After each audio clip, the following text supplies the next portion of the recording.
This week, we will explore the experimental film. Any introductory foray into the world of avant-garde cinema is typically met with resistance, but as you read about experimental films and discover some of the artists behind such movements, perhaps you will realize unconventional art has a lot of value in our culture.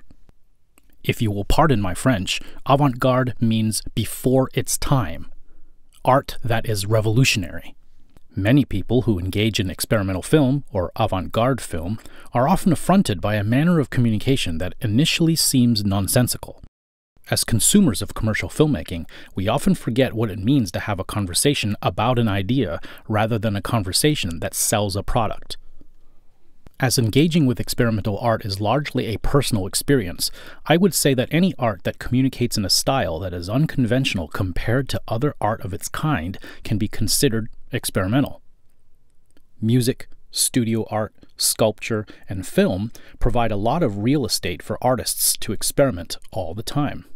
What might they be experimenting with? These artists are perhaps experimenting with your mind, expanding your experiences, or otherwise challenging your critical thinking skills. According to your textbook, experimental films arguably might possess one or some or all of the following criteria. Experimental films tend to not be commercial. Experimental films tend to feel very personal. Experimental films push the limits of filmmaking. Experimental films go against conventional storytelling. Experimental films might invite multiple angles of interpretation, or even criticize itself as a work of art.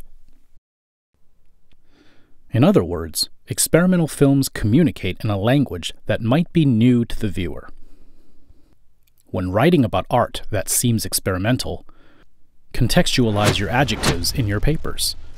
Try to think about the images and sounds you were exposed to, and come up with some descriptive, non-judgmental ways of describing what you mean. After all, analysis is a largely exploratory endeavor.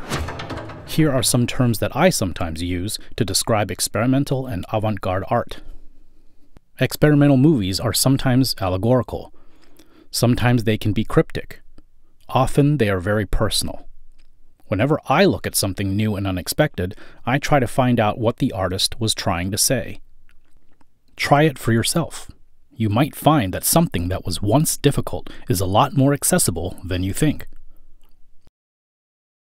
Thanks for watching.